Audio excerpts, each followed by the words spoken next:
YouTube viewers அனைவருக்கும் வணக்கம். இன்றைக்கி நம்ம இந்த வீடியோவில் ரிஷப ராசிக்கான செப்டம்பர் மாத ராசி பலன் பற்றி பார்க்க போகிறோம். ரிஷப ராசிக்கு அப்படின்னு பார்த்தீங்கன்னா 1ஆம் வீடு சுயஸ்தானம். இங்கே குருவுடைய அமர்வு இருக்குது. குரு முதல் வீட்டில் இருக்குது அப்படின்னு பார்த்தீங்கன்னா பலவிதமான நன்மைகளை ஒன்று சேர கொடுக்கறதுக்கு உண்டான ஒரு அமைப்பு நமக்கு தெரியும். குடும்பத்துக்குள்ளே இருக்கக்கூடிய பூசல்கள்லாம் நீறி, அதாவது பூசல்கள்னால் நிறைய சச்சரவுகள்லாம் இருக்கக்கூடிய சூழ்நிலை இருந்தால் அதை எல்லாத்தையும் மாற்றி ரொம்ப இனிமையாக போகிறதுக்கு உண்டான வழிவகை செஞ்சு கொடுக்கும். ரொம்ப நாளாக நம்ம தேடிக்கிட்டே இருக்க விஷயம், அதாவது ஏதாவது வேலை வேணும் அப்படின்னு தேடி இருந்தாலும் சரி, குடும்பத்துக்காக அதாவது சுபகாரியங்கள் செய்யறதுக்காக மாப்பிள்ளை தேடுறோம், பொண்ணு தேடுறோம், இந்த மாதிரி விஷயங்கள் தடைப்பட்டுக்கிட்டே இருந்ததெல்லாம் மாறி சுமூகமாக ஒரு சுப நிகழ்ச்சி நடக்கிறதுக்கு உண்டான வாய்ப்பையும் ஏற்படுத்தி கொடுக்கும். தனவரவுகளும் தாராளமாக இருக்கும். 2வது வீடு அப்படின்னு பார்த்தீங்கன்னா செவ்வாய் அமர்ந்திருக்கு. இது பாருங்கள் குடும்பஸ்தானம் மற்றும் தனஸ்தானம்.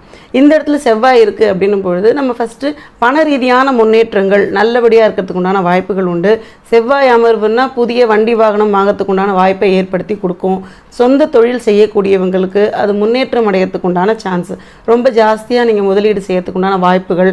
பணம் பார்த்திங்கன்னா நீங்கள் ஒரு கூட்டு தொழில் செய்யக்கூடிய நபர்களாக இருக்கிறீங்கன்னா பணம் முதலீடு பண்ணுறதுக்கு உங்களுக்கு கூட்டாளிகள் செய்கிறதுக்கு உண்டான வாய்ப்புகளும் உண்டு. அதாவது முன்னேற்ற பாதையை நோக்கி போகிறீங்க அப்படின்றத நீங்கள் ரொம்ப ஈஸியாகவே புரிஞ்சிக்க முடியும். காலம் அந்த மாதிரியான கிரக நிலைகளை கொண்டு வந்திருக்கு. அடுத்து 4வது வீடு. 4ஆம் வீடு அப்படின்னு பார்த்தீங்கன்னா உங்களுக்கு தாயார் ஸ்தானம் மற்றும் சுகஸ்தானம். இந்த இடத்துல சூரியன் மற்றும் புதன் உட்கார்ந்துருக்கு. இந்த 2 கிரகங்கள் உங்களுக்கு நல்ல ஆதரவான ஒரு காம்போவாக இருக்கும். 4வது வீடு சுகஸ்தானம் அப்படின்னும் பொழுது நம்ம வேலை செய்கிற இடத்துல நமக்கு நல்ல விதமான விஷயங்கள் எல்லாமே கிடைக்கும். எதிர்பார்த்த மாதிரி பதவி உயர்வு கிடைக்கிறதுக்கு உண்டான வாய்ப்பு. அதே மாதிரி நமக்கு வேலையில் மாற்றம் வேணும் அப்படின்னு நினச்சிங்கன்னா வேறு மாற்றம் எடுத்துக்கிறதுக்கு உண்டான ஒரு சூழ்நிலையும் அமைப்பும் உங்களுக்கு உண்டு.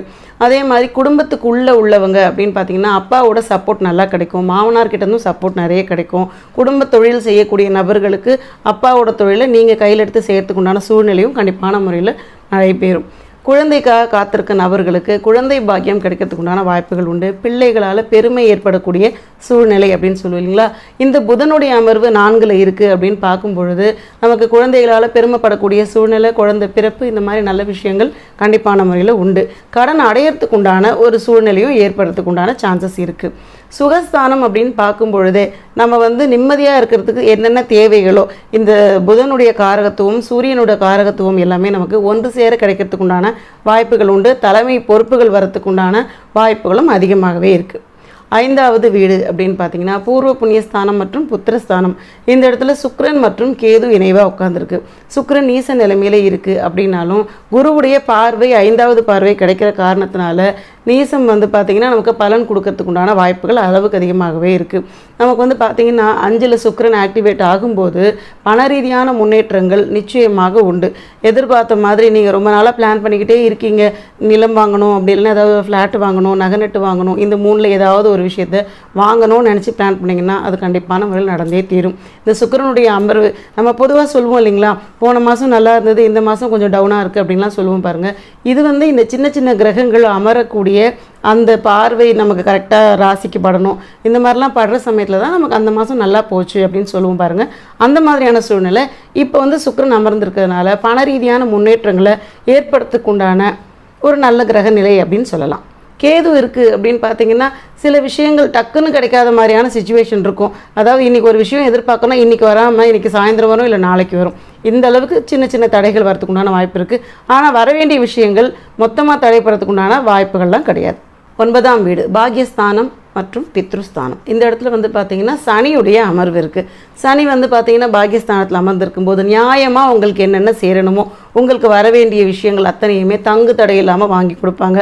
நீங்கள் அளவுக்கு அதிகமாக ஆசைப்பட்டீங்கன்னா அதெல்லாம் உங்களுக்கு கிடைக்கிறதுக்கு உண்டான வாய்ப்புகளில் உங்களுடைய ஷேர் என்ன இருக்கோ அதற்கு உங்களுக்கு என்ன தேவையோ அதை கரெக்டான முறையில் வாங்கி கொடுக்கும். பாக பிரிவினைகள் சுமூகமாகறதுக்கு உண்டான வாய்ப்புகள் உண்டு. உங்களை யாரும் ஏமாற்ற முடியாது. அந்த ஒரு விஷயத்தை நீங்கள் ரொம்ப ஸ்ட்ராங்காக நம்பலாம். சனி நமக்கு பாக்யஸ்தானத்தில் இருந்தால் நம்ம சொத்தை இன்னொருத்தங்க ஏமாத்துறது, அதுக்கப்புறம் நம்மளுடைய பணத்தை வாங்கிட்டு கொடுக்காம ஏமாத்துறவங்க, அவங்கக்கிட்டேருந்து வசூல் பண்ணி கொடுக்கறதுக்கு உண்டான வாய்ப்புகளும் உண்டு. அப்படி இல்லைன்னா உங்களை ஏமாத்தினவங்களுக்கு தகுந்த பாடம் புகட்டக்கூடிய காலம் அப்படின்னு சொல்லலாம். ஸோ உங்களை பற்றி வெளி உலகமும் நல்ல விதமாக பேசுறதுக்கு உண்டான சூழ்நிலைகள் ஏற்படுத்தி கொடுக்கும். அதே சமயத்தில் பித்ருஸ்தானமும் கூட அப்படிங்கிறதுனால பித்ருஸ்தானத்தில் சனி அமர்வுன்னா அப்பாவோட சின்ன சின்ன காரசார விவாதங்கள் வரதுக்கு உண்டான வாய்ப்பு இருக்குது. எந்த விவாதம் வர்ற மாதிரி இருந்தாலும் நீங்கள் கொஞ்சம் அனுசரித்து போகணும். ஏன்னா பேச்சுகளில் நிதானம் அப்படின்றது கண்டிப்பாக வேணும். அதை நீங்கள் கையாண்டிங்கன்னா தான் 5வது வீடு கரெக்டாக வேலை செய்யும். அதை பார்த்துக்கோங்க. அடுத்து 11வது வீடு, அது வந்து லாபஸ்தானம். இங்கே உட்காந்துருக்கிறது ராகு பகவான் உட்காந்துருக்காரு. ராகு லாபஸ்தானத்தில் உட்காந்துருந்தா தொட்டதெல்லாம் பொண்ணாகும் அப்படின்றதுல எந்த மாற்று கருத்துமே இல்லை. சில விஷயங்கள் நம்ம இதில் வருமானம் வருமா வராதான்னு ரொம்ப யோசிச்சுக்கிட்டே செய்வோம். எப்படி யோசிச்சு செஞ்சாலும் நமக்கு அதுலேருந்து ஒரு சின்ன வருமானமாவது வந்தே தீரும். நல்லா பிளான் பண்ணி பண்ணோன்னா எவ்வளோ வருமானம் வரும் அப்படின்னு யோசிச்சுக்கோங்க. நீங்கள் உங்கள் மூளையை எந்த அளவுக்கு பயன்படுத்துகிறீங்க அப்படிங்கிறது தான் இந்த ராகுவுக்கு தேவையானது. ஏன்னா ராகு பொருள் காரகத்துவத்தை உயர்த்தி கொடுக்கக்கூடிய தன்மை உண்டு, உயிர் காரகத்துவத்தை ரொம்ப குறுக்கி விடக்கூடிய தன்மை உண்டு. ஸோ அந்த இடம் வந்து பார்த்திங்கன்னா உங்களுக்கு அந்த 11வது வீட்டில் என்ன கிரகம் உட்காந்துருக்கோ அதற்கேற்ற மாதிரி அளவுக்கு அதிகமான நல்ல விஷயங்கள் கிடைக்கிறதுக்கு உண்டான சான்சஸும் இருக்குது. சுக்கிரன் அங்கே அமர்ந்திருந்ததுன்னா சொல்லவே வேண்டாம். இந்த சமயத்தில் வீடு வாங்க பிளான் பண்ணிங்கன்னா கண்டிப்பாக வாங்கி முடிச்சிடலாம். ஸோ நிதானமாக இருங்க, யார்கிட்டையும் பின்னாடி திட்டு வாங்காத அளவுக்கு நடந்துக்கணும். இப்படியெல்லாம் நம்ம நல்ல விதமாக போகிற பட்சத்தில் பாசிட்டிவ் வைப்ரேஷன் நல்லபடியாக கிடைக்கும். செப்டம்பர் மாதத்துக்கான வழிபாடு அப்படின்னு பார்த்தீங்கன்னா முருகருடைய வழிபாடு. இந்த வழிபாடை தொடர்ந்து பண்ணும்பொழுது உங்களுக்கு வர வேண்டிய எல்லா நல்ல விஷயங்களும் தங்கு தடையில்லாமல் வரத்துக்கு உண்டான சூழ்நிலை அமைச்சு கொடுப்பார். இந்த வீடியோ உங்களுக்கு பிடிச்சிருந்தா லைக் பண்ணுங்கள், ஷேர் பண்ணுங்கள், சப்ஸ்கிரைப் பண்ணுங்கள். டவுட் இருந்தால் கமெண்ட் பண்ணுங்கள். நன்றி, வணக்கம்.